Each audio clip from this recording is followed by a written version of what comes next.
scan this. Sovi is here. Let's level up.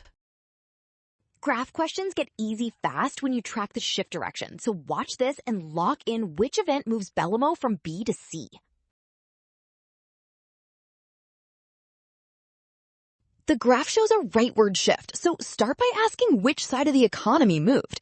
Rightward means more output capacity, not just a temporary demand change. Watch that direction carefully. A rightward shift of the long-run aggregate supply curve happens when productive capacity rises or falls in reverse. So eliminate demand-side stories and focus on changes affecting workers, skills, and production. Option E fits because lower education and firms leaving reduce Bellomo's productive capacity, which changes long-run aggregate supply in the direction shown on the graph. Well done! You nailed it. Scan now, watch signs, and avoid rushing. Trust the given graph, then check each choice against the shift.